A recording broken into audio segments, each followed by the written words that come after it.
안녕하십니까. 한겨레 캐스트 2013 시간입니다. 진행을 맡고 있는 정재봉 기자입니다. 전두환 전 대통령의 숨은 재산을 찾기 위한 검찰의 수사가 속도를 내고 있습니다. 전두환 전 대통령의 서울 연희동 자택에 압류 조처가 이루어졌고 아들들을 포함한 친인척 등이 소유한 집과 회사 등에 대해서도 압수수색이 진행됐습니다. 압수수색 결과 수백 점의 미술품이 쏟아져 나왔습니다. 이런 미술품 모두가 전두환 전 대통령의 은닉 재산인지는 당장 확인할 수 없습니다. 하지만 20년 가까이 은닉 재산에 대해 환수하지 못하고 있었던 우리 사회를 부끄럽게 만들기에는 충분해 보입니다.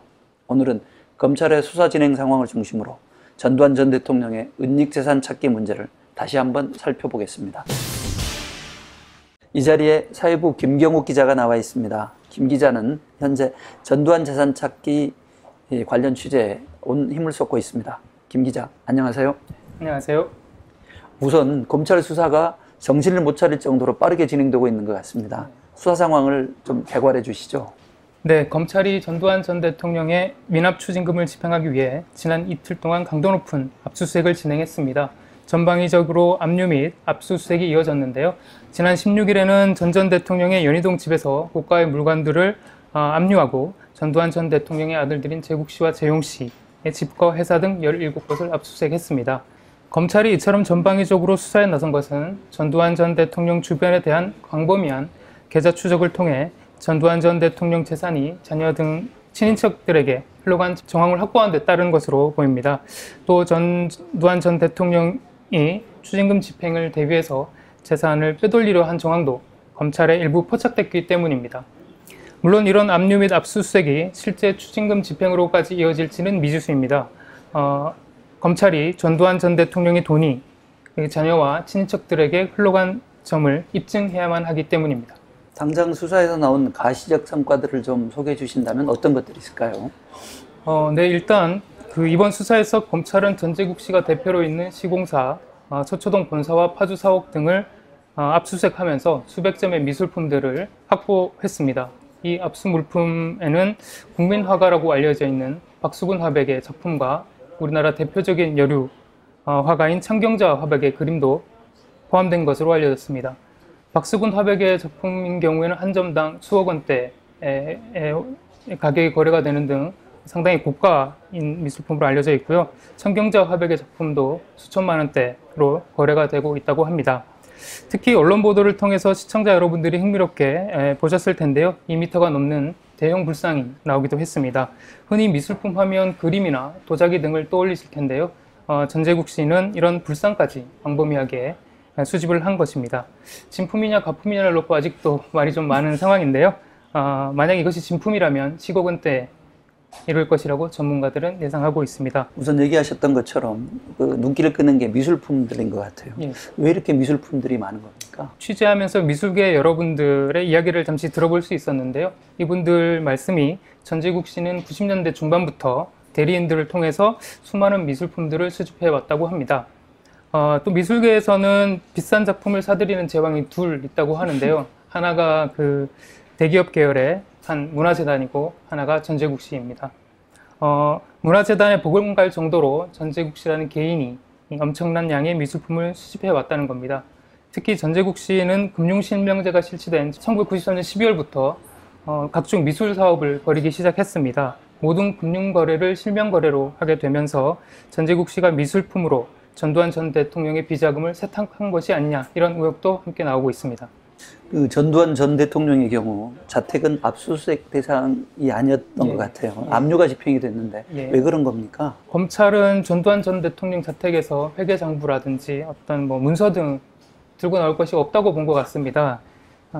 따로 압수수색을 하지 않았는데요. 검찰 관계자는 전두환 전 대통령의 자택을 압수수색할 필요성이 없었다.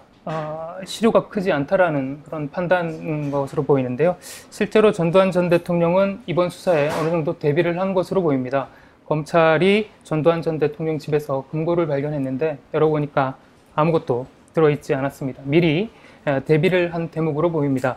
압류에 들어간 것은 자택 물품 등이 이순자 씨의 소유뿐만 아니라 전두환 전 대통령과 함께 공동 소유인 것으로 검찰이 봤기 때문에 현재 이 집 명의는 이순자 씨 소유로 되어 있습니다.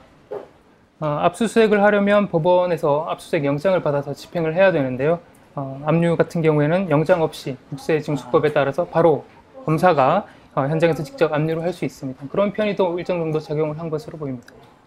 그러니까 이처럼 그 친인척들을 상대로 압수수색이 가능해진 건 사실 얼마 전에 관련 법이 바뀌었기 때문에 가능해진 일 아니겠습니까? 네, 그렇습니다. 좀 소개해 주시죠. 예, 지난달 27일 국회에서 통과된 이른바 전두환 추징법 때문에 그렇습니다. 정확한 명칭은 공무원 범죄에 관한 몰수법 개정안인데요.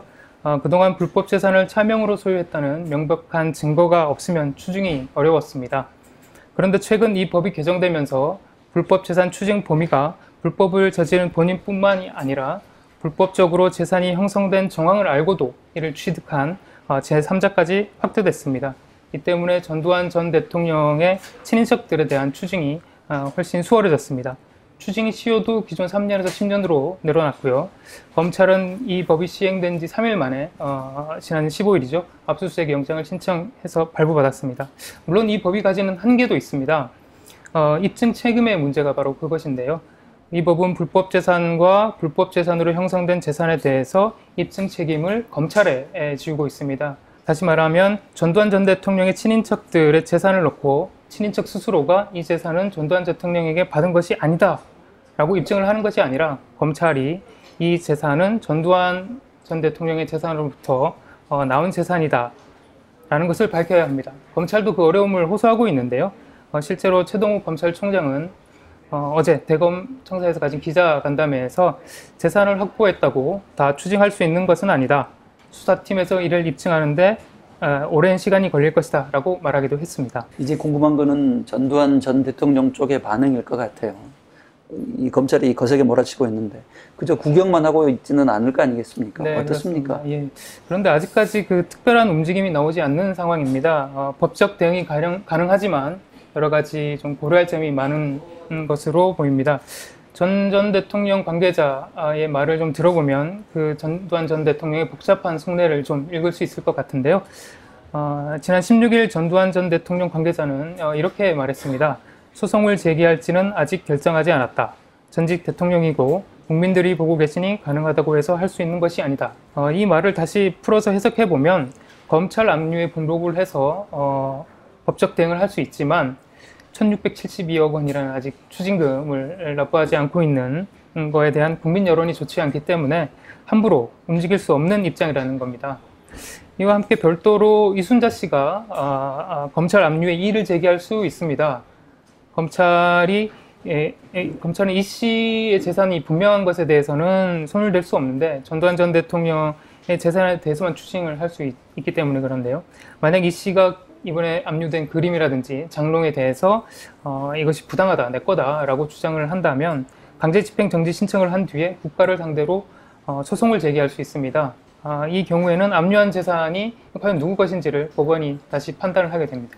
상당히 시간을 필요로 할 걸로 보여지는데 예. 그 검찰이 수사진을 대폭 보강한 걸로 알고 있습니다. 앞으로 수사는 어떻게 진행이 될 것 같습니까? 네, 크게 세 방향으로 진행이 될 것 같습니다.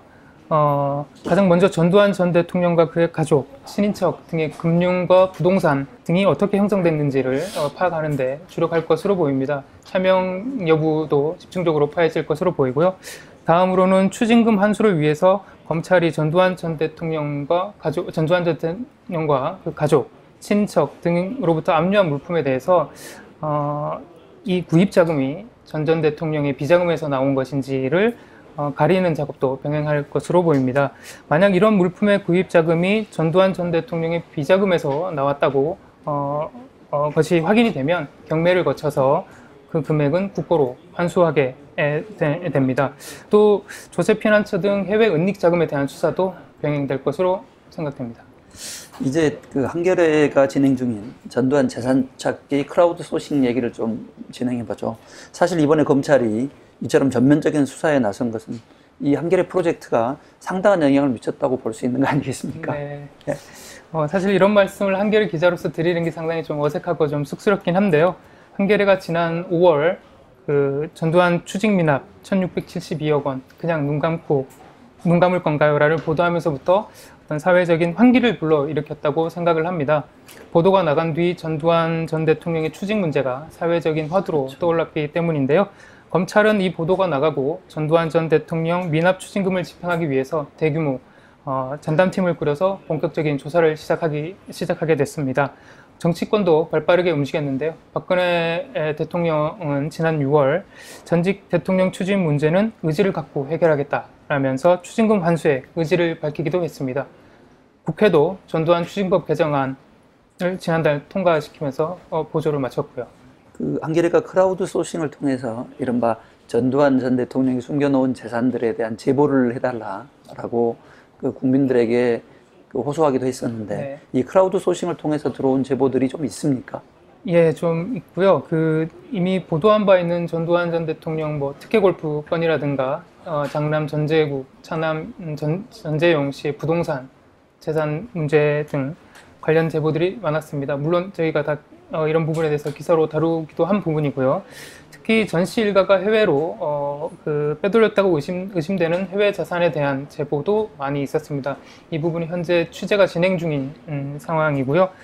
미처 저희가 파악하지 못하고 있었던 전두환 전 대통령의 숨겨진 조력자 등에 대한 제보도 많이 들어왔습니다. 이런 제보들을 바탕으로 현재 다양한 기사들을 준비 중에 있고요. 조만간 좋은 결과로 독자들과 시청자들에게 인사를 드릴 수 있을 것 같습니다. 전두환 전 대통령과 그 친척 등에 대한 압류 압수수색을 통해 검찰 수사가 본령으로 접어든 양상입니다.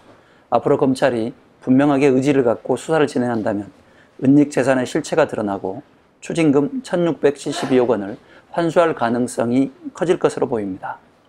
전두환 전 대통령이 누구입니까? 12.12와 5.18로 권력을 탈취한 군사 반란의 수괴이자 5천억 원대의 뇌물을 받아 챙긴 당사자입니다.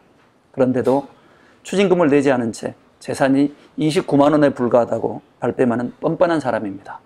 하지만 큰아들 전재국 씨를 비롯한 친척들이 많게는 수천억 원의 재산을 보유하고 있는 것으로 추정되는 사람이 바로 전두환 전 대통령이기도 합니다. 전두환 전 대통령이 자신이 사실상 갈취한 돈이 자식들에게 고스란히 대물림된다면 법적으로든 그리고 국민 감정으로든 결코 용납할 수 없는 일입니다. 마지막으로 두 가지 점을 강조하면서 오늘 시간 마칠까 합니다. 첫째, 전두환 전 대통령의 은닉 재산을 반드시 찾아내 미납 추징금을 환수해야 합니다. 둘째, 이 은닉 재산을 남김없이 찾을 때까지 한겨레의 전두환 재산 찾기 크라우드 소싱은 쭉 지속돼야 합니다. 시청자 여러분의 많은 관심과 참여 부탁드립니다. 지금까지 김경욱 기자와 함께했습니다. 김 기자 수고하셨습니다. 고맙습니다. 한겨레 캐스트 2013을 마칩니다. 저는 정재곤입니다. 감사합니다.